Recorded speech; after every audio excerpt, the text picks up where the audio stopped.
Class 11 biology NCERT का हमारा third chapter है प्लांट किंगडम। आज हम इस चैप्टर का थर्ड पार्ट डिस्कस करने वाले हैं। इससे पहले दो पार्ट में हमने एल्गी, ब्रायोफाइट्स और टेरिडोफाइट्स को कंप्लीट किया था। आज के वीडियो में हम जिम्नोस्पर्म्स और एंजियोस्पर्म्स को डिस्कस करेंगे और उसके बाद में जो प्लांट के डिफरेंट ग्रुप्स की लाइफ साइकिल्स बचेंगी उनके लिए हम एक सेपरेट वीडियो बनाएंगे। यहाँ पर चैप्टर को पढ़ने की हमारी जो मेथडोलॉजी है वो बिल्कुल सिंपल है। हम तीन चीज़ों पर फोकस करेंगे, concept, content and trick. Concept का मतलब है हम life cycle of gymnosperm and life cycle of angiosperms के सभी बेसिक फंडामेंटल्स को डिस्कस करेंगे।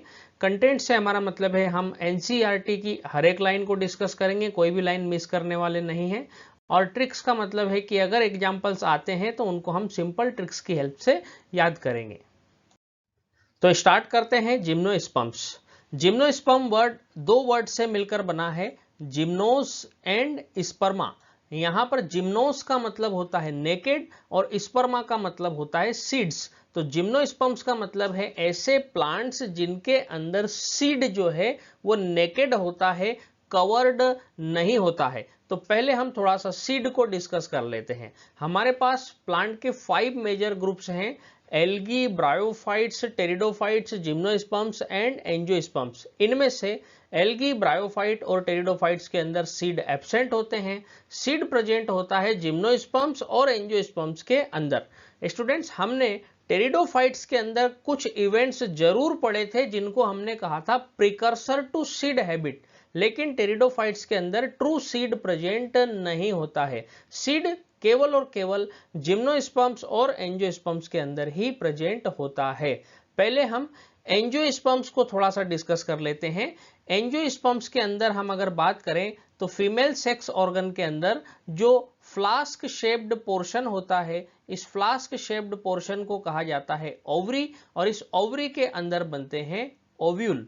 और आफ्टर फर्टिलाइजेशन, फर्टिलाइजेशन के बाद में ओव्यूल डेवलप होते हैं सीड में और ओवरी डेवलप हो जाती है फ्रूट में।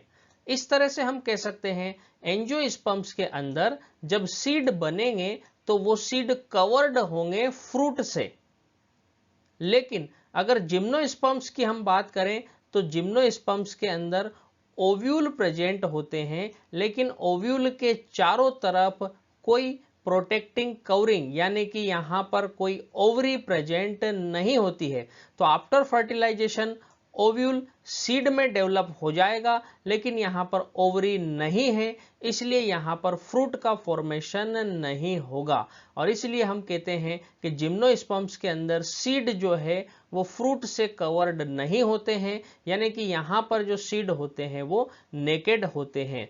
और इसी तरह से हम ये कह सकते हैं कि जिम्नोस्पर्म्स का ovule before fertilisation and after fertilisation covered नहीं होता है। जबकि एंजियोस्पर्म्स के अंदर हम अगर बात करेंगे तो एंजियोस्पर्म्स के अंदर ओव्यूल जो है बिफोर फर्टिलाइजेशन ओवरी से कवर्ड रहता है, और आफ्टर फर्टिलाइजेशन जब ओव्यूल सीड में कन्वर्ट हो जाता है तब ये सीड कवर्ड रहता है फ्रूट से। लेकिन जिम्नोस्पर्म्स के अंदर हम कहेंगे कि जिम्नोस्पर्म्स में जो ओव्यूल होते हैं वो before and after fertilisation covered नहीं होते हैं, यानी कि नेकेड होते हैं।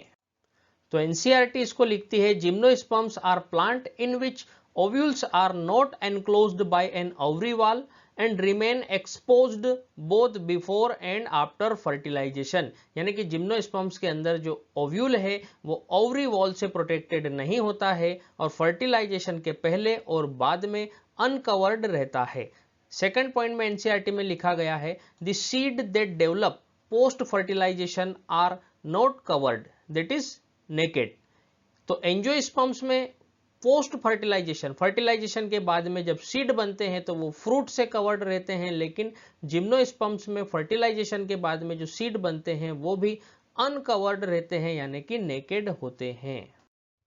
तो जिम्नोस्पर्म्स के अंदर जो प्लांट्स आते हैं वो जनरली मीडियम साइज्ड ट्री होते हैं, या फिर टॉल ट्रीज होते हैं, या फिर श्रब्स होते हैं। यानी कि जिम्नोस्पर्म्स के अंदर जनरली हर्ब्स जो हैं वो एब्सेंट होते हैं।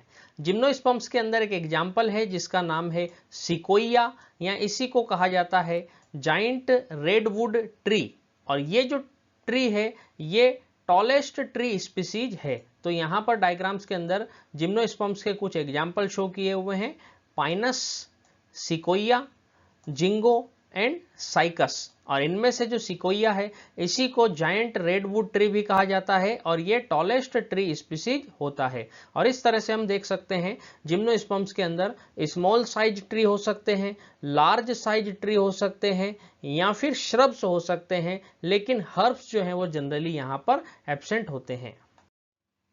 तो अब बात करते हैं जिम्नोस्पर्म्स के कैरेक्टर्स की। सबसे पहले हम डिस्कस करेंगे रूट्स। तो जिम्नोस्पर्म्स के अंदर जो रूट्स होती है वो जनरली टेप रूट्स होती है।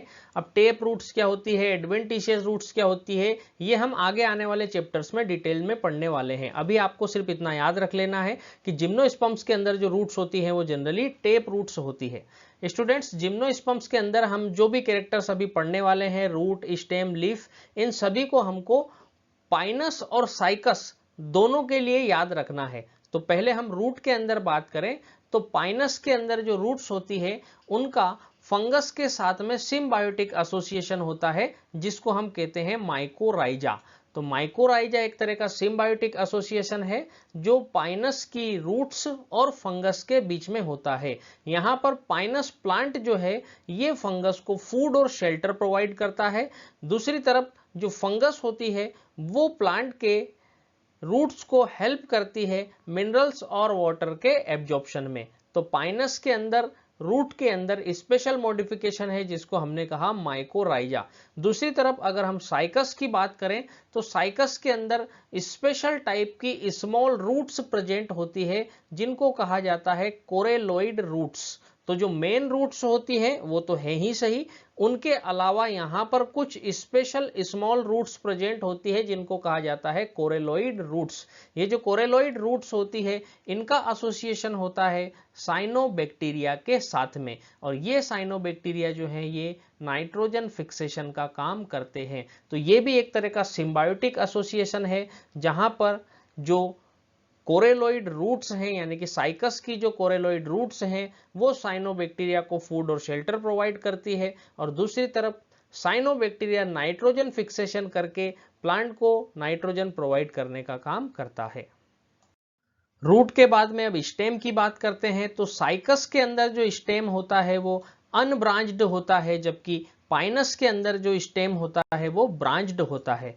तो साइकस के स्टेम में कोई ब्रांचेस नहीं होती है और पाइनस के स्टेम के अंदर बहुत सारी ब्रांचेस प्रेजेंट होती है। रूट और स्टेम के बाद में अब हम बात करते हैं लीफ। तो जिम्नोस्पर्म्स के अंदर लीफ जो है या तो सिंपल लीफ होती है या कंपाउंड लीफ होती है। अब ये सिंपल लीफ या कंपाउंड लीफ क्या होती है? तो सिंपल लीफ जनरली इंटेक्ट होती है, छोटे छोटे पार्ट्स में डिवाइडेड नहीं होती है, जबकि जो कंपाउंड लीफ होती है वो छोटे छोटे पार्ट में डिवाइडेड रहती है और इन छोटे छोटे पार्ट्स को कहा जाता है लीफलेट। और यहाँ पर जो डायग्राम कंपाउंड लीफ का हमने शो किया है उसमें हम देख सकते हैं कि सभी लीफलेट जो हैं वो एक सेंट्रल एक्सिस पर लगे हुए हैं, और इस तरह की कंपाउंड लीफ को कहा जाता है पिन्नेटली कंपाउंड लीफ। तो साइकस प्लांट्स के अंदर भी पिन्नेट लीव्स प्रेजेंट होती है। पिन्नेट लीफ जो है ये कंपाउंड लीफ का एक टाइप है, और ये लीफ साइकस प्लांट में कुछ सालों तक लगी रहती है और उसके बाद में प्लांट से गिर जाती है। तो यहाँ पर हमने देखा जिम्नोस्पर्म के अंदर लीफ जो है वो सिंपल लीफ भी हो सकती है और कंपाउंड लीफ भी हो सकती है। कंपाउंड लीफ का ही एक टाइप है पिन्नेट लीफ। तो साइकस के अंदर पिन्नेटली कंपाउंड लीव्स प्रेजेंट होती है जो प्लांट पर कुछ सालों तक जुड़ी रहती है और बाद में प्लांट से डिटैच हो जाती है। जिम्नोस्पर्म्स की जो लीव्स होती है ये टेम्परेचर, ह्यूमिडिटी और विंड की एक्सट्रीम कंडीशंस में सरवाइव करने के लिए एडेप्टेड होती है। बुक में यहाँ पर एक वर्ड यूज किया गया है विदस्टैंड, जिसका मतलब है झेलना। तो जिम्नोस्पर्म्स की जो लीव्स हैं ये टेम्परेचर, ह्यूमिडिटी और विंड की एक्सट्रीम कंडीशंस को झेल सकती है। जिम्नोस्पर्म्स के अंदर अगर हम कोनिफर्स की बात करें, कोनिफर्स का मतलब आप समझ सकते हैं पाइनस प्लांट। तो पाइनस प्लांट के अंदर जो लीव्स होती है वो निडिल लाइक होती है। इस तरह से round needle like leaves Pinus में प्रेजेंट होती है, और निडिल लाइक होने से लीफ का जो सरफेस एरिया है वो बहुत कम हो जाता है। इसके अलावा पाइनस की लीव्स के अंदर थिक क्यूटिकल प्रेजेंट होती है। क्यूटिकल जो है ये लीफ की सरफेस पर एक वैक्सी लेयर होती है जो ट्रांसपिरेशन से होने वाले वाटर लॉस को कम करने का काम करती है। तो पाइनस की लीव्स के अंदर या कॉनिफर प्लांट की लीव्स के अंदर ये क्यूटिकल एक्स्ट्रा थिक होती है। साथ ही साथ इन लीव्स के अंदर जो स्टोमेटा होते हैं उन्हें संकेन स्टोमेटा कहा जाता है। जनरली जो स्टोमेटा होते हैं वो लीफ की सरफेस पे प्रेजेंट होते हैं और यहाँ पर जो स्टोमेटा है वो सरफेस पे बिल्कुल बाहर की तरफ प्रेजेंट होने के बजाय थोड़े से अंदर धंसे हुए होते हैं और इस तरह के स्टोमेटा को कहा जाता है संकेन स्टोमेटा। तो यहाँ पर हमने 3 एडेप्टेशन देखे। एक तो लीफ निडिल लाइक है जिससे उसका सरफेस एरिया कम हो गया है। दूसरा हमने देखा कि लीफ की सरफेस पर थिक क्यूटिकल प्रेजेंट है और तीसरा हमने देखा इनके स्टोमेटा जो है वो अंदर धंसे हुए हैं। और इन तीनों एडेप्टेशन की वजह से ओवरऑल जो प्लांट का ट्रांसपिरेशन है वो बहुत कम हो जाता है, यानी कि ट्रांसपिरेशन से होने वाला वाटर लॉस जो है वो बहुत कम हो जाता है। और इन्हीं एडेप्टेशंस की वजह से हम कहते हैं कि जिम्नोस्पर्म की लीव्स जो है वो टेम्परेचर, ह्यूमिडिटी और विंड के एक्सट्रीम कंडीशंस में सरवाइव कर सकती है। तो हमने जिम्नोस्पर्म प्लांट के रूट, स्टेम और लीव्स को डिस्कस कर लिया है और तीनों फीचर्स को हमने 2 अलग अलग प्लांट जीनस के लिए पढ़ा था, साइकस एंड पाइनस। तो इनको थोड़ा सा हम कंपेयर कर लेते हैं। सबसे पहले बात करते हैं रूट्स की। तो साइकस और पाइनस दोनों के अंदर जो रूट्स होती हैं वो टेप रूट्स प्रेजेंट होती है। और अगर मॉडिफिकेशन की बात करें तो साइकस के अंदर स्पेशलाइज्ड स्मॉल रूट्स होती है जिनको कहा जाता है कोरेलॉइड रूट्स। इन कोरेलॉइड रूट्स का एसोसिएशन नाइट्रोजन फिक्सिंग साइनोबैक्टीरिया के साथ होता है। दूसरी तरफ अगर पाइनस की बात करें तो पाइनस में रूट्स का स्पेशल मॉडिफिकेशन होता है जिसको कहा जाता है माइकोराइजा। माइकोराइजा में पाइनस की रूट्स का एसोसिएशन फंगस के साथ में होता है जो मिनरल और वाटर के एब्जॉर्प्शन में प्लांट की हेल्प करता है। दूसरा अगर हम स्टेम की बात करें तो साइकस के अंदर जो स्टेम होता है वो अनब्रांच्ड होता है और पाइनस के अंदर जो स्टेम होता है वो ब्रांच्ड होता है। नेक्स्ट हम लीव्स की बात करें तो साइकस के अंदर कंपाउंड लीव्स होती है और कंपाउंड लीव्स का स्पेशल टाइप है पिन्नेटली कंपाउंड लीव्स। तो साइकस के अंदर जो लीव्स होती है ये पिन्नेटली कंपाउंड लीव्स होती है। लेकिन पाइनस की अगर बात करें तो पाइनस के अंदर लीव्स सिंपल लीव्स होती है, निडिल लाइक होती है, इनमें थिक क्यूटिकल प्रेजेंट होती है और संकेन स्टोमेटा प्रेजेंट होते हैं। तो अब हम जिम्नोस्पर्म का लाइफ साइकिल पढ़ना स्टार्ट करते हैं। जिम्नोस्पर्म्स के अंदर जो मेन प्लांट बॉडी होती है वो स्पोरोफाइट होती है। स्टूडेंट्स हमें पता है प्लांट्स की लाइफ साइकिल में 2 फेज होती है, गेमेटोफाइट एंड स्पोरोफाइट। तो जिम्नोस्पर्म्स के अंदर जो डोमिनेंट फेज है यानी कि जो मेन प्लांट बॉडी है वो स्पोरोफाइट होती है। स्पोरोफाइट फेज का मेन फंक्शन होता है हैप्लॉइड स्पोर्स को प्रोड्यूस करना। और जिम्नोस्पर्म्स के अंदर जब हैप्लॉइड स्पोर्स का फॉर्मेशन होगा तो सभी स्पोर्स जो हैं वो सेम नहीं होंगे। यहाँ पर 2 अलग अलग तरह के स्पोर्स बनते हैं। इनमें से जो स्मॉल साइज्ड हैप्लॉइड स्पोर्स होते हैं उनको कहा जाता है माइक्रोस्पोर्स और जो लार्ज साइज के हैप्लॉइड स्पोर्स होते हैं उनको कहा जाता है मेगा स्पोर्स। तो जिम्नोस्पर्म्स जो हैं ये 2 अलग अलग साइज के स्पोर्स प्रोड्यूस करते हैं, माइक्रोस्पोर्स एंड मेगा स्पोर्स, और इसलिए जिम्नोस्पर्म्स को कहा जाता है हेटेरोस्पोरस। तो जिम्नोस्पर्म्स हेटेरोस्पोरस होते हैं और 2 अलग अलग टाइप के स्पोर्स बनाते हैं, माइक्रोस्पोर्स एंड मेगा स्पोर्स। अब स्टूडेंट्स स्पोर्स जो हैं ये स्पेशल स्ट्रक्चर के अंदर बनते हैं जिनको कहा जाता है स्पोरेंजिया। स्पोर्स का फॉर्मेशन स्पोरेंजिया के अंदर होता है। जिम्नोस्पर्म्स के अंदर जो स्पोरेंजिया है ये स्पेशल टाइप की लीव्स पर लगी रहती है और ये जो स्पेशल लीव्स जिन पर स्पोरेंजिया लगी रहती है इन लीव्स को कहा जाता है स्पोरोफिल्स। ध्यान से समझना, जिम्नोस्पर्म की मेन प्लांट बॉडी होती है स्पोरोफाइट।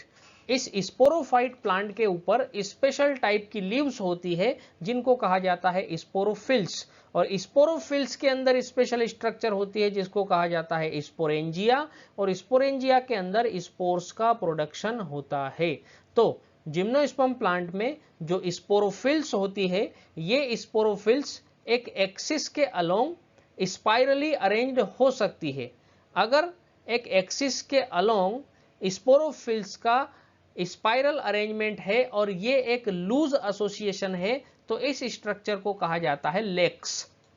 और अगर सभी स्पोरोफिल्स जो हैं वो कॉम्पैक्टली अरेंज्ड हो जाती है, सब मिलकर के एक डेंस स्ट्रक्चर बनाती है, तो उस डेंस स्ट्रक्चर को कहा जाता है स्ट्रोबिलाई या कोन्स। तो ध्यान से समझना, जिम्नोस्पर्म्स के अंदर मेन प्लांट बॉडी होती है स्पोरोफाइट। स्पोरोफाइट प्लांट के अंदर स्पोर्स का प्रोडक्शन स्पेशल स्ट्रक्चर्स में होता है जिनको कहा जाता है स्पोरेंजिया। स्पोरेंजिया स्पेशल टाइप की लीव्स पर लगी रहती है, इन लीव्स को कहा जाता है स्पोरोफिल्स, और स्पोरोफिल्स के लूज एसोसिएशन को हम कहते हैं लेक्स, और स्पोरोफिल्स के कॉम्पैक्ट एसोसिएशन को कहा जाता है स्ट्रोबिलाई या कोन्स। तो हमने देखा जिम्नोस्पर्म्स हेटेरोस्पोरस होते हैं और दो तरह के स्पोर्स बनाते हैं, माइक्रोस्पोर्स एंड मेगास्पोर्स। पहले हम माइक्रोस्पोर्स की बात करते हैं। माइक्रोस्पोर्स का फॉर्मेशन माइक्रोस्पोरेंजिया के अंदर होता है, और माइक्रोस्पोरेंजिया लगे होते हैं माइक्रोस्पोरोफिल्स के ऊपर, और माइक्रोस्पोरोफिल्स का जो कॉम्पैक्ट एसोसिएशन होता है उसे कहा जाता है माइक्रोस्पोरेंजिएट, या इसी को कहा जाता है मेल स्ट्रोबिलाई। तो स्टूडेंट्स ध्यान से समझना, मेन प्लांट बॉडी जो है वो यहाँ पर स्पोरोफाइट है। स्पोरोफाइट प्लांट जो है वो स्पोर्स प्रोड्यूस करने वाला है, और यहाँ पर दो तरह के स्पोर्स बनेंगे, माइक्रोस्पोर्स एंड मेगास्पोर्स। पहले हम बात कर रहे हैं माइक्रोस्पोर्स की। माइक्रोस्पोर्स का फॉर्मेशन माइक्रोस्पोरेंजिया में होता है। माइक्रोस्पोरेंजिया स्पेशल लीव्स पर लगी हुई है जिनको हम माइक्रोस्पोरोफिल्स कहते हैं, और माइक्रोस्पोरोफिल्स आपस में मिलकर के एक कॉम्पैक्ट स्ट्रक्चर बनाती है। इस कॉम्पैक्ट स्ट्रक्चर को ही कहा जाता है मेल कोन, या इसी को हम कहते हैं मेल स्ट्रोबिलाई, या इसी को कहा जाता है माइक्रोस्पोरेंजिएट। तो अब इसको हम डायग्राम की हेल्प से समझते हैं। ये जिम्नोस्पर्म का मेन प्लांट है। जिम्नोस्पर्म के अंदर मेन प्लांट बॉडी स्पोरोफाइट होती है। अब इस स्पोरोफाइट प्लांट के अंदर हमको मेल कोन मिलेंगे। ये मेल कोन क्या है? मेल कोन जो है एग्रीगेशन ऑफ माइक्रोस्पोरोफिल्स, बहुत सारी माइक्रोस्पोरोफिल्स कॉम्पैक्टली अरेंज होकर के मेल कोन बनाती है। तो अगर हम इस मेल कोन को थोड़ा ओपन करके देखेंगे तो हमको इसके अंदर इस तरह से माइक्रोस्पोरोफिल्स नजर आएंगी, और माइक्रोस्पोरोफिल्स के ऊपर लगी होती है माइक्रोस्पोरेंजिया।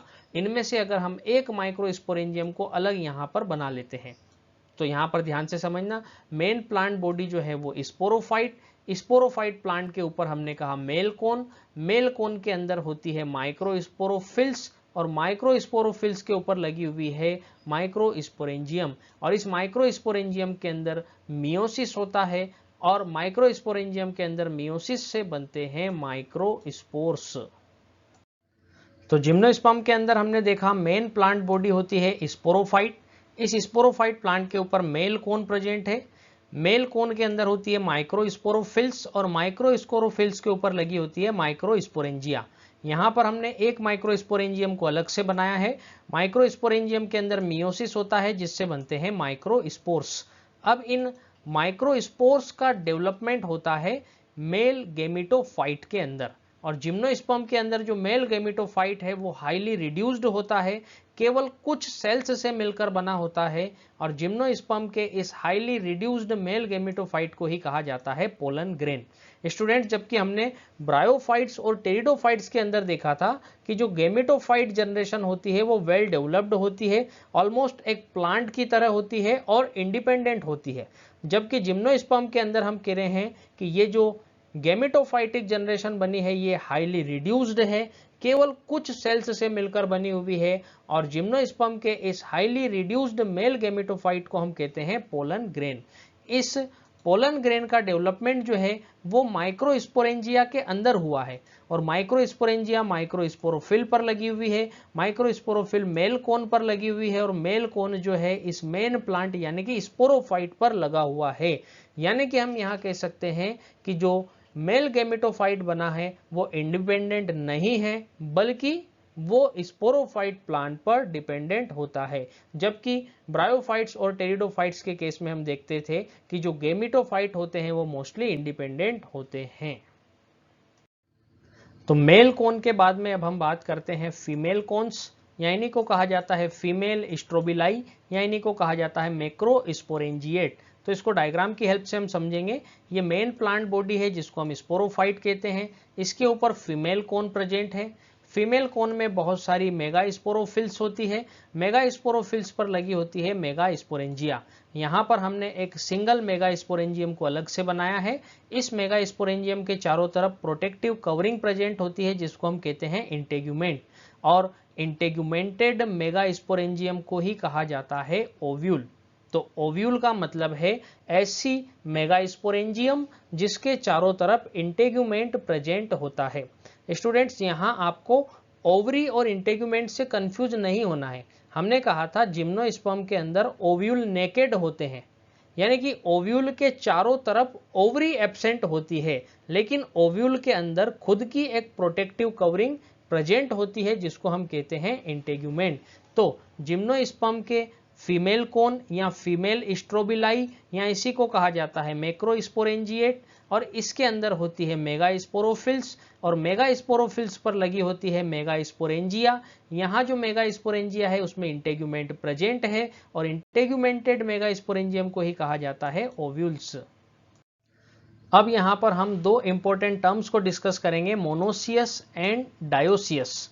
मोनोसियस का मतलब होता है ऐसे प्लांट जिनमें मेल और फीमेल पार्ट एक ही प्लांट पर प्रेजेंट होते हैं, यानी कि ये प्लांट बाइसेक्सुअल होते हैं जिनमें मेल पार्ट और फीमेल पार्ट दोनों प्रेजेंट होते हैं। ऐसे प्लांट्स को कहा जाता है मोनोसियस। दूसरी तरफ अगर हम डायोसियस प्लांट्स की बात करें तो डायोसियस प्लांट्स के अंदर मेल पार्ट और फीमेल पार्ट अलग अलग प्लांट पर प्रेजेंट होते हैं, यानी कि यहाँ पर एक प्लांट पूरी तरह से मेल होता है और दूसरा प्लांट पूरी तरह से फीमेल होता है, यानी कि ये प्लांट यूनिसेक्सुअल प्लांट्स होते हैं। तो ऐसे प्लांट्स जिनमें मेल और फीमेल पार्ट अलग अलग प्लांट में प्रेजेंट होता है उनको हम डायोसियस कहते हैं, और ऐसे प्लांट जिनमें मेल और फीमेल पार्ट एक ही प्लांट में प्रेजेंट होते हैं उनको हम कहते हैं मोनोसियस। तो जिम्नोस्पर्म के अंदर मोनोसियस प्लांट का एग्जाम्पल है पाइनस। पाइनस में मेल और फीमेल दोनों टाइप के कोन सेम प्लांट पर प्रेजेंट होते हैं। दूसरी तरफ जिम्नोस्पर्म के अंदर डायोसियस प्लांट का एग्जाम्पल है साइकस। यहाँ साइकस में मेल कोन अलग प्लांट पे प्रेजेंट होते हैं और फीमेल कोन यहाँ पर नहीं बनता। फीमेल कोन नहीं बनता, ध्यान से समझना। मेगा स्पोरोफिल्स होते हैं लेकिन मेगा स्पोरोफिल्स कॉम्पैक्टली अरेंज्ड होकर के कोन का फॉर्मेशन नहीं करते हैं। तो यहाँ पर साइकस के अंदर as a female sex organ megasporophylls present होते हैं, लेकिन मेगा स्पोरोफिल्स आपस में मिलकर के कोन का फॉर्मेशन नहीं करते। इसलिए साइकस में लिखा हुआ है कि मेल कोन अलग प्लांट पे प्रेजेंट होता है, और फीमेल कोन वर्ड यूज करने के बजाय यहाँ लिखा गया है मेगा स्पोरोफिल्स अलग प्लांट पर प्रेजेंट होती है। अल्टीमेटली यहाँ पर मेल और फीमेल पार्ट अलग अलग प्लांट पर प्रेजेंट है, ऐसे प्लांट को हम कहते हैं डायोसियस। अब हम जिम्नोस्पर्म के ओव्यूल को समझते हैं। ओव्यूल का मतलब होता है इंटेग्यूमेंटेड मेगा स्पोरेंजियम। यहाँ बाहर जो प्रोटेक्टिव कवरिंग है उसे हम कहते हैं इंटेग्यूमेंट। इंटेग्यूमेंट के अंदर प्रेजेंट होती है मेगा स्पोरेंजियम। मेगा स्पोरेंजियम की जो मेन बॉडी होती है वो होती है न्यूसिलस, और इसलिए एनसीईआरटी में लिखा गया है कि the न्यूसिलस is protected by envelopes and the composite structure is called an ovule. यानी कि न्यूसिलस जो है वो मेगा स्पोरेंजियम का पार्ट है, इसके चारों तरफ इंटेग्यूमेंट प्रेजेंट होता है और इस कंपोजिट स्ट्रक्चर को हम कहते हैं ओव्यूल। यहाँ पर न्यूसिलस बहुत सारी सेल्स से मिलकर बनता है और न्यूसिलस की कोई एक सेल डिफरेंशिएट होकर के बनाती है मेगा स्पोर मदर सेल। तो ये जो ओव्यूल्स होते हैं, ओव्यूल्स बनते हैं मेगा स्पोरोफिल पर, और मेगा स्पोरोफिल्स आपस में कॉम्पैक्टली अरेंज होकर के बनाती है फीमेल कोन। यहाँ पर जो ओव्यूल है, ओव्यूल के अंदर न्यूसिलस की कोई एक सेल डिफरेंशिएट होकर के मेगा स्पोर मदर सेल बनाती है। इस मेगा स्पोर मदर सेल में मियोसिस होता है, जिससे 4 हैप्लॉइड मेगा स्पोर्स का फॉर्मेशन होता है। तो मेगा स्पोर मदर सेल के मियोसिस से 4 हैप्लॉइड स्पोर्स बनते हैं जिनको मेगा स्पोर्स कहते हैं। 4 मेगा स्पोर्स में से 3 मेगा स्पोर्स का डीजनरेशन हो जाता है और कोई एक मेगा स्पोर ही बचता है जिसे हम कहते हैं फंक्शनल मेगा स्पोर, और इस फंक्शनल मेगास्पोर के डेवलपमेंट से मल्टी सेल्यूलर फीमेल गेमेटोफाइट का फॉर्मेशन होता है। जिम्नोस्पर्म के अंदर इस फीमेल गेमेटोफाइट में कम से कम 2 या 2 से ज्यादा फीमेल सेक्स ऑर्गन बनते हैं जिनको हम कहते हैं आर्कीगोनियम। यहां हमने देखा मेगास्पोर मदर सेल के मियोसिस से मेगास्पोर्स का फॉर्मेशन मेगास्पोरेंजियम के अंदर होता है। मेगास्पोरेंजियम के अंदर ही 4 में से 3 मेगास्पोर्स डीजनरेट हो जाते हैं और एक मेगास्पोर्स के डेवलपमेंट से बनता है फीमेल गेमेटोफाइट, यानी कि इस फीमेल गेमेटोफाइट का डेवलपमेंट भी मेगास्पोरेंजियम के अंदर ही हुआ है। तो जिम्नोस्पर्म का फीमेल गेमेटोफाइट मेगास्पोरेंजियम के अंदर होता है। मेगास्पोरेंजियम जो है ये मेगास्पोरोफिल पर लगी हुई है। मेगास्पोरोफिल फीमेल कोन के अंदर है और फीमेल कोन जो है ये स्पोरोफाइट यानी कि मेन प्लांट पर लगा हुआ है। यानी कि जिम्नोस्पर्म के अंदर फीमेल गेमेटोफाइट भी इंडिपेंडेंट नहीं होता है, जबकि ब्रायोफाइट्स और टेरिडोफाइट्स के अंदर हम देखते थे कि गेमेटोफाइट जनरेशन मोस्टली इंडिपेंडेंट होती है। लेकिन जब ब्रायोफाइट से टेरिडोफाइट और टेरिडोफाइट से हम जिम्नोस्पर्म की तरफ आए तो जो गेमेटोफाइट है वो धीरे धीरे रिड्यूस होता गया और स्पोरोफाइट जो है वो धीरे धीरे इवोल्व होता गया। तो ब्रायोफाइट्स और टेरिडोफाइट्स के अंदर हमने देखा था कि मेल और फीमेल गेमेटोफाइट्स का इंडिपेंडेंट फ्री लिविंग एग्जिस्टेंस होता है, लेकिन जिम्नोस्पर्म्स के अंदर मेल और फीमेल गेमेटोफाइट का इंडिपेंडेंट फ्री लिविंग एग्जिस्टेंस नहीं होता है, बल्कि जिम्नोस्पर्म के अंदर ये मेल और फीमेल गेमेटोफाइट जो हैं ये अपने अपने स्पोरेंजिया के अंदर ही रहते हैं और स्पोरेंजिया मेन प्लांट बॉडी यानी कि स्पोरोफाइट पर लगी हुई होती है। अब हम जिम्नोस्पर्म के लाइफ साइकिल को समझते हैं। जिम्नोस्पर्म के केस में हम कह सकते हैं मेन प्लांट बॉडी जो है ये स्पोरोफाइट है। यहाँ पर हमने पाइनस का एग्जाम्पल लिया है। पाइनस जो होता है, पाइनस मोनोसियस होता है, यानी कि यहाँ पर मेल कोन और फीमेल कोन सेम प्लांट पर अवेलेबल होते हैं। अगर ये साइकस होता तो मेल और फीमेल सेक्स ऑर्गन अलग अलग प्लांट पर होते। यहाँ हम पाइनस के एग्जाम्पल से समझ रहे हैं जिसमें मेल और फीमेल कोन दोनों सेम प्लांट पर प्रेजेंट होते हैं। तो ये मेन प्लांट बॉडी जिसको हम कहेंगे स्पोरोफाइट, इस स्पोरोफाइट प्लांट के ऊपर हम बात करते हैं मेल कोन। मेल कोन के अंदर प्रेजेंट होती है माइक्रोस्पोरोफिल्स। माइक्रोस्पोरोफिल्स पर लगी होती है माइक्रोस्पोरेंजिया। यहाँ हमने एक सिंगल माइक्रोस्पोरेंजियम को बनाया है। माइक्रोस्पोरेंजियम के अंदर मियोसिस होता है और मियोसिस से बनते हैं माइक्रोस्पोर्स। माइक्रोस्पोर्स का डेवलपमेंट माइक्रोस्पोरेंजियम के अंदर ही हो जाता है और माइक्रोस्पोर्स के डेवलपमेंट से बनता है पोलन ग्रेन। अब यहाँ पर जो जिम्नोस्पर्म के पोलन ग्रेन है ये माइक्रोस्पोरेंजियम से रिलीज हो जाते हैं। दूसरी तरफ अब हम बात करते हैं फीमेल कोन। फीमेल कोन के ऊपर होती है मेगास्पोरोफिल्स और मेगास्पोरोफिल्स पर लगी होती है मेगास्पोरेंजियम। यहाँ मेगास्पोरेंजियम पर इंटेग्यूमेंट प्रेजेंट होता है, इसलिए ऐसी मेगास्पोरेंजियम को हम कहते हैं ओव्यूल। ओव्यूल के अंदर हमने देखा था मेगास्पोर मदर सेल में मियोसिस होता है जिससे 4 हेप्लॉइड मेगास्पोर्स बनते हैं जिनमें से 3 का डीजनरेशन हो जाता है और एक फंक्शनल मेगास्पोर जिसके डेवलपमेंट से बनता है फीमेल गेमेटोफाइट। और ये फीमेल गेमेटोफाइट के अंदर 2 या 2 से ज्यादा फीमेल सेक्स ऑर्गन प्रेजेंट होते हैं जिनको हम कहते हैं आर्कीगोनियम। और ये जो फीमेल गेमेटोफाइट है ये मेगास्पोरेंजियम यानी कि ओव्यूल के अंदर ही है। तो माइक्रोस्पोरेंजियम से जो पोलन ग्रेन्स रिलीज होते हैं वो पोलन ग्रेन्स विंड की हेल्प से यानी कि हवा की मदद से वो पहुंच जाते हैं ओव्यूल की ओपनिंग पर। ओव्यूल पर पहुंचने के बाद में पोलन ग्रेन का जर्मिनेशन होता है। पोलन ग्रेन के जर्मिनेशन से पोलन ट्यूब बनती है। इसी पोलन ट्यूब के अंदर मेल गेमेट होते हैं और इस पोलन ट्यूब की ग्रोथ आर्कीगोनियम यानी कि फीमेल सेक्स ऑर्गन की तरफ होती है। जब ये पोलन ट्यूब ग्रो करके आर्कीगोनियम के माउथ के पास पहुंचती है तो वहां पहुंच के पोलन ट्यूब रप्चर हो जाती है और मेल गेमेट्स को आर्कीगोनियम के माउथ के पास में रिलीज कर देती है। दूसरी तरफ आर्कीगोनियम के अंदर फीमेल गेमेट यानी कि एग प्रेजेंट होता है और इस तरह से मेल और फीमेल गेमेट का फ्यूजन हो जाता है जिसको हम कहते हैं फर्टिलाइजेशन। फर्टिलाइजेशन से जाइगोट बनता है और जाइगोट के डेवलपमेंट से एम्ब्रियो बनता है।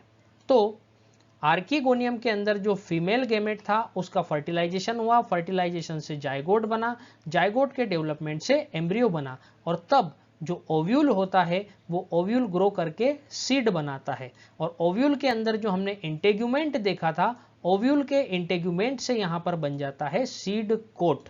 और जिम्नोस्पर्म में ओव्यूल के बाहर, ओव्यूल के चारों तरफ ओवरी नहीं है, इसलिए यहाँ जो सीड बनते हैं वो नेकेड सीड होते हैं। अब जिम्नोस्पर्म्स के एग्जाम्पल्स की बात करते हैं जो एनसीईआरटी की बुक में दिए हुए हैं। ये एग्जाम्पल्स हैं cycas, pinus, cedrus, sequoia and ginkgo.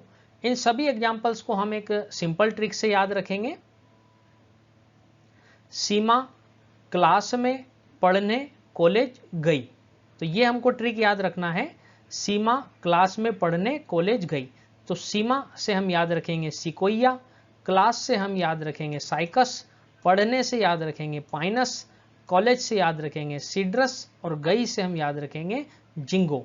तो हमको एक सिंपल ट्रिक ध्यान रखना है, सीमा क्लास में पढ़ने कॉलेज गई, और इससे जिम्नोस्पर्म्स के सभी एग्जाम्पल याद हो जाएंगे, sequoia, cycas, pinus, Cedrus and ginkgo.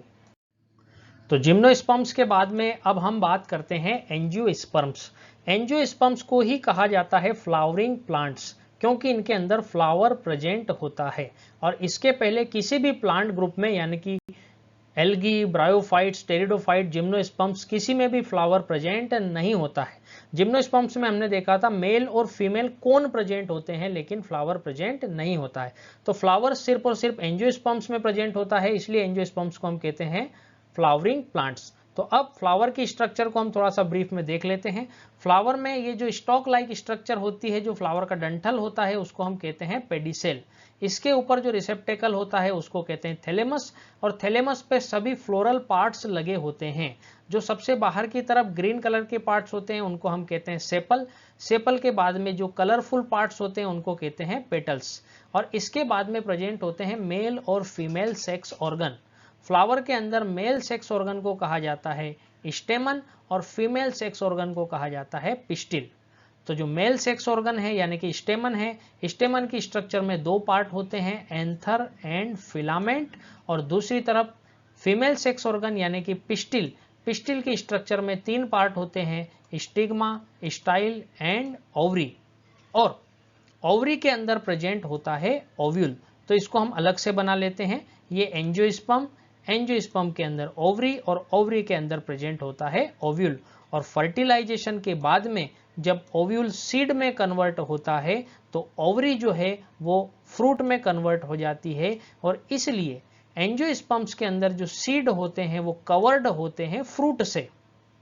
और दूसरी तरफ जिम्नोस्पर्म में हमने देखा था कि जिम्नोस्पर्म में ओव्यूल तो प्रेजेंट होता है, लेकिन ओव्यूल के चारों तरफ ओवरी प्रेजेंट नहीं होती है, इसलिए जिम्नोस्पर्म्स में ओव्यूल सीड में कन्वर्ट हो जाता है, और चूंकि यहाँ पर ओवरी नहीं है इसलिए ये सीड जो है ये नेकेड होते हैं। तो जिम्नोस्पर्म्स में सीड नेकेड होते हैं, और एंजियोस्पर्म्स के जो सीड होते हैं वो फ्रूट से कवर्ड होते हैं, यानी कि कवर्ड फ्रूट होते हैं।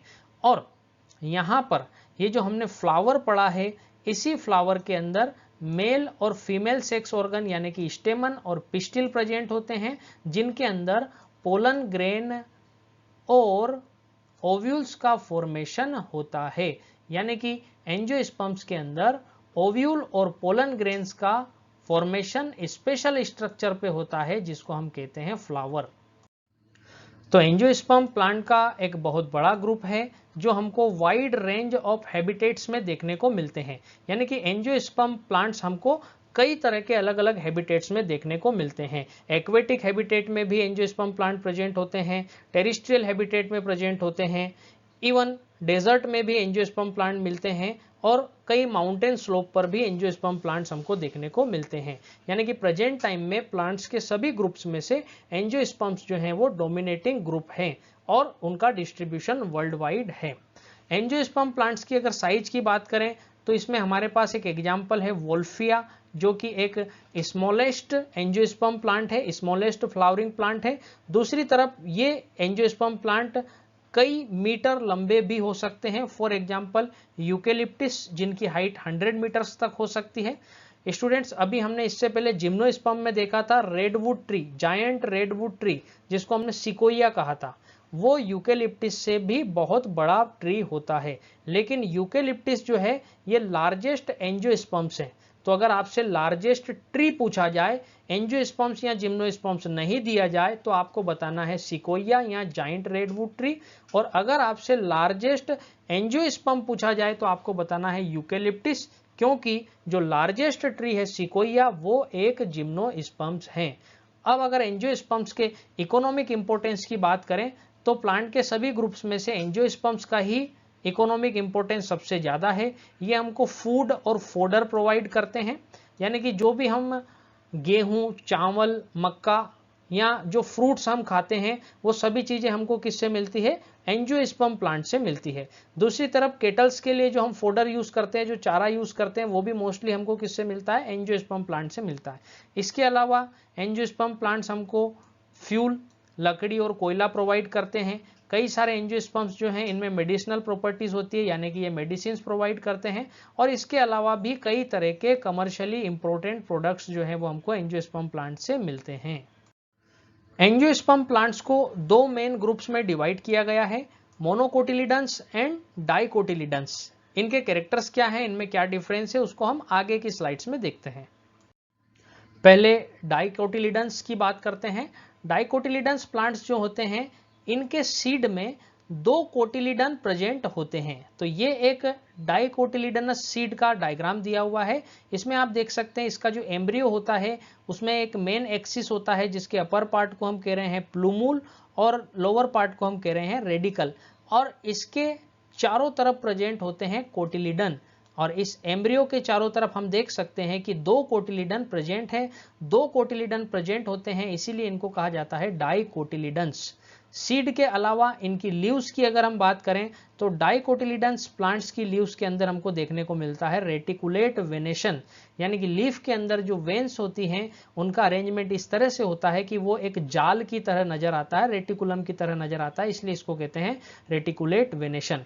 इसके अलावा इनके फ्लावर की अगर हम बात करें तो इनके फ्लावर या तो टेट्रामेरस होते हैं या पेंटामेरस होते हैं। स्टूडेंट्स, टेट्रामेरस फ्लावर का मतलब होता है कि इसमें जो फ्लोरल पार्ट्स होते हैं, जो फ्लोरल वर्ल्स है, यानी कि सेपल्स का जो वर्ल्स है, पेटल्स का जो वर्ल्स है, उसमें फ्लोरल पार्ट्स का नंबर 4 और 4 के मल्टीपल में होगा, तो उसे हम कहेंगे टेट्रामेरस। और अगर फ्लोरल पार्ट्स का नंबर 5 या 5 के मल्टीपल में होगा तो उसको हम कहेंगे पेंटामेरस। तो यहाँ पर हम डायग्राम में टेट्रामेरस और पेंटामेरस फ्लावर को देख सकते हैं।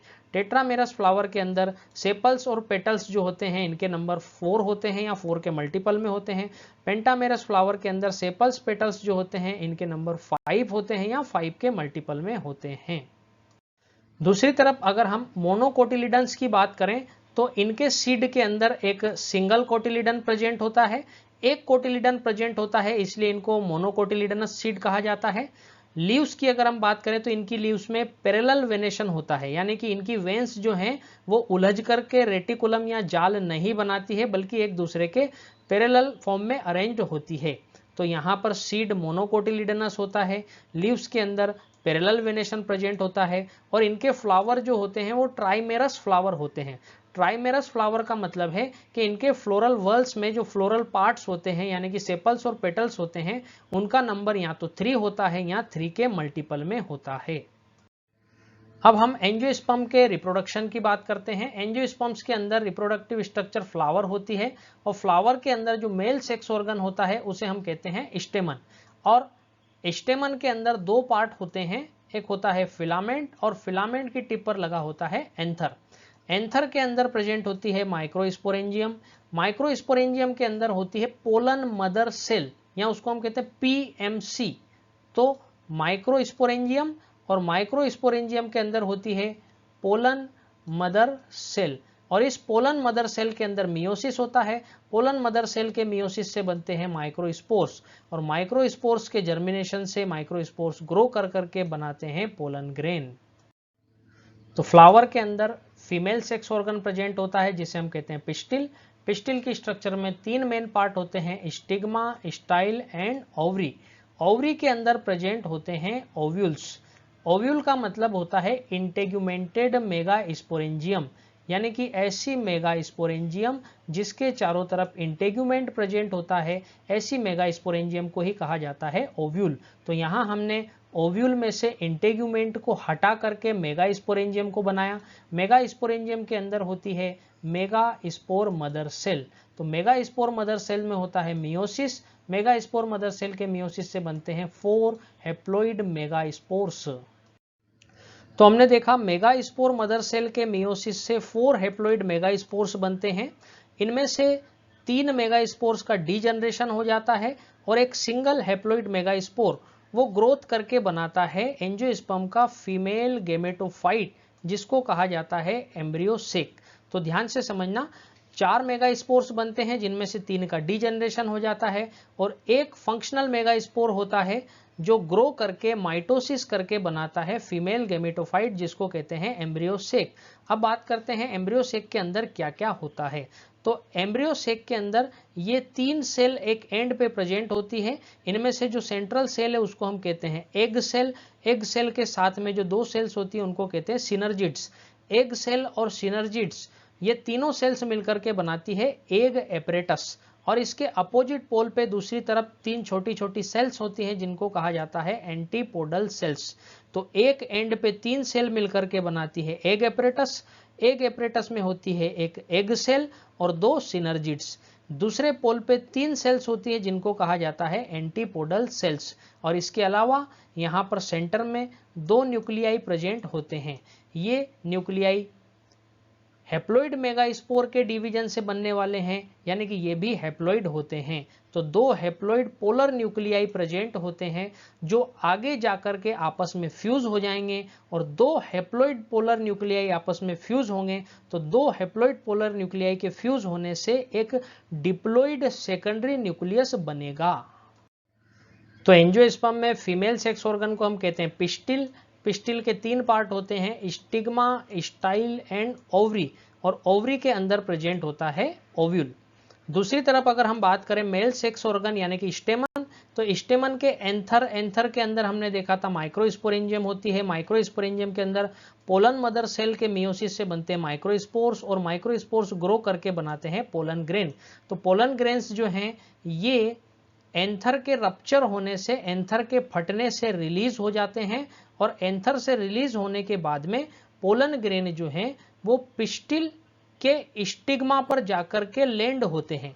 यानी कि पोलन ग्रेन्स जो हैं वो एंथर से रिलीज होते हैं, और एंथर से रिलीज होने के बाद में ये पोलन ग्रेन्स पहुंचते हैं पिस्टिल के स्टिग्मा के ऊपर।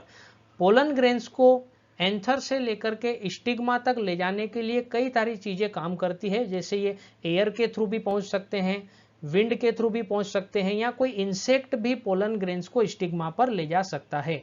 तो एंथर से निकल करके पोलन ग्रेन्स का पिस्टिल के स्टिग्मा पर पहुंचना कहलाता है पोलिनेशन।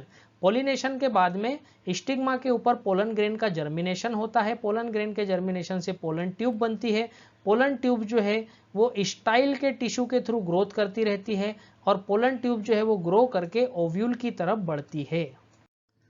तो हमने देखा एंथर से पोलन ग्रेन्स रिलीज होते हैं।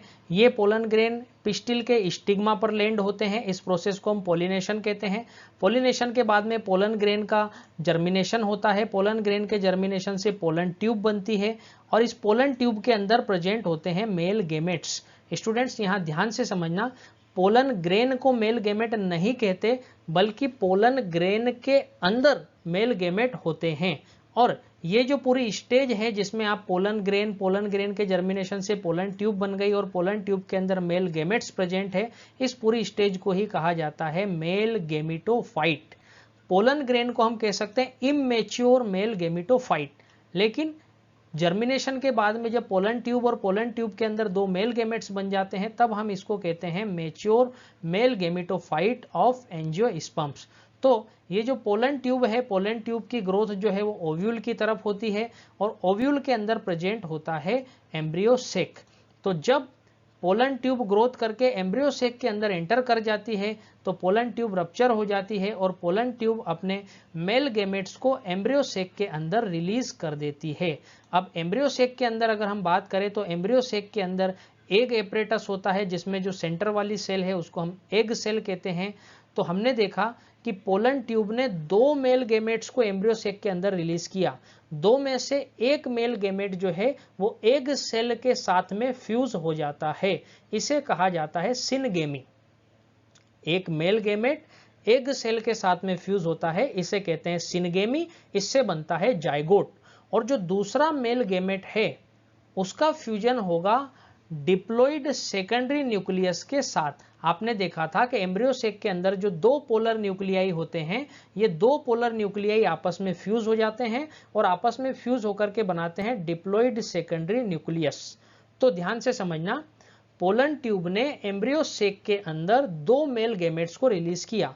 2 में से एक मेल गैमेट का फ्यूजन जो है वो होता है एग सेल के साथ, इसे कहा जाता है सिनगेमी, इससे बनता है जाइगोट। और दूसरी तरफ जो दूसरा मेल गैमेट है उसका फ्यूजन होता है डिप्लॉइड सेकेंडरी न्यूक्लियस के साथ। डिप्लॉइड सेकेंडरी न्यूक्लियस कहां से आया? तो सेंटर में जो 2 पोलर न्यूक्लियाई होते हैं उनके मिलने से डिप्लॉइड सेकेंडरी न्यूक्लियस बनता है। इस डिप्लॉइड सेकेंडरी न्यूक्लियस के साथ में दूसरे मेल गैमेट का फ्यूजन होता है, इससे एक ट्रिप्लॉइड प्राइमरी एंडोस्पर्म न्यूक्लियस का फॉर्मेशन होता है। समझना स्टूडेंट, दोनों पोलर न्यूक्लियाई वो भी हैप्लॉइड थे, दोनों ने मिलकर एक डिप्लॉइड सेकेंडरी न्यूक्लियस बना लिया और एक और हैप्लॉइड मेल गैमेट उसमें आकर के मिल गया, यानी कि एक तरह से 3 हैप्लॉइड न्यूक्लियस यहां पर मिल गए हैं। इसलिए यहां पर एक ट्रिप्लॉइड न्यूक्लियस का फॉर्मेशन होता है जिसको कहा जाता है प्राइमरी एंडोस्पर्म न्यूक्लियस, या शॉर्ट में हम इसको लिखते हैं PEN। तो यहां हमने देखा पोलन ट्यूब ने एम्ब्रियो सेक के अंदर 2 मेल गैमेट्स को रिलीज किया था, जिनमें से एक मेल गैमेट का फ्यूजन एग सेल के साथ हुआ जिसे हमने कहा सिनगेमी। दूसरी तरफ जो दूसरा मेल गैमेट था उसका फ्यूजन डिप्लॉइड सेकेंडरी न्यूक्लियस से हुआ और डिप्लॉइड सेकेंडरी न्यूक्लियस का फॉर्मेशन 2 पोलर न्यूक्लियाई के मिलने से हुआ। तो 2 पोलर न्यूक्लियाई और एक मेल गैमेट यानी कि टोटल 3 न्यूक्लियस यहां पर फ्यूज होते हैं, इसलिए इसको कहते हैं ट्रिपल फ्यूजन। तो यहां 2 अलग अलग फ्यूजन हो रहे हैं। एक मेल गैमेट का फ्यूजन जो है वो एग सेल के साथ हो रहा है जिसको हम सिनगेमी कहते हैं, और दूसरा फ्यूजन जो है वो ट्रिपल फ्यूजन हो रहा है जिसमें 2 पोलर न्यूक्लियाई और एक मेल गैमेट का फ्यूजन होता है। इस तरह से हम कह सकते हैं कि यहाँ पर 2 फर्टिलाइजेशन एक साथ हो रहे हैं। इस इवेंट को कहा जाता है डबल फर्टिलाइजेशन। तो डबल फर्टिलाइजेशन जो है ये सिर्फ और सिर्फ एंजियोस्पर्म्स में देखने को मिलता है, यानी कि डबल फर्टिलाइजेशन एंजियोस्पर्म्स के अंदर एक यूनिक इवेंट है। डबल फर्टिलाइजेशन में 2 फर्टिलाइजेशन कौन कौन से हुए? एक फर्टिलाइजेशन तो मेल गैमेट का एग सेल के साथ में हुआ है जिसको सिनगेमी कहते हैं, और दूसरा फर्टिलाइजेशन मेल गैमेट का 2 पोलर न्यूक्लियाई या कह दो एक डिप्लॉइड सेकेंडरी न्यूक्लियस के साथ हुआ जिसको हम ट्रिपल फ्यूजन कहते हैं। अब यहां पर जो सिनगेमी से जाइगोट बना था, जाइगोट के डेवलपमेंट से एम्ब्रियो का फॉर्मेशन होता है। इस एम्ब्रियो के अंदर अगर एक कोटिलिडन बनेगा तो ऐसे प्लांट्स को हम मोनोकोटिलिडन्स कहेंगे, और अगर इस एम्ब्रियो में 2 कोटिलिडन बनेंगे तो ऐसे प्लांट्स को हम डाइकोटिलिडनस कहेंगे। तो जाइगोट के ग्रोथ होने से बनेगा एम्ब्रियो, और जो आपका प्राइमरी एंडोस्पर्म न्यूक्लियस बना था वो प्राइमरी एंडोस्पर्म न्यूक्लियस ग्रो करके बनाता है एंडोस्पर्म, और एंडोस्पर्म्स का फंक्शन होता है डेवलपिंग एम्ब्रियो को न्यूट्रिशन प्रोवाइड करना, और अल्टीमेटली जो पूरा ओव्यूल है वो ओव्यूल आपका कन्वर्ट हो जाएगा सीड में। फर्टिलाइजेशन के बाद में सिनर्जिड्स और एंटीपोडल्स का डीजनरेशन हो जाता है, और जो ओव्यूल है ओव्यूल सीड में कन्वर्ट हो जाता है, और ओवरी जो है वो फ्रूट में कन्वर्ट हो जाती है। इस तरह से हम कह सकते हैं कि एंजियोस्पर्म्स के अंदर जो सीड होते हैं वो फ्रूट से कवर होते हैं, और इसी सीड के अंदर हुए एम्ब्रियो, और एम्ब्रियो के साथ में होता है endosperm. I hope gymnosperms and angiosperms आपको अच्छे से समझ में आया होगा। वीडियो को पूरा देखने के लिए thank you very much. Next video में हम प्लांट के डिफरेंट ग्रुप्स की लाइफ साइकिल्स को डिस्कस करेंगे। Till than happy learning.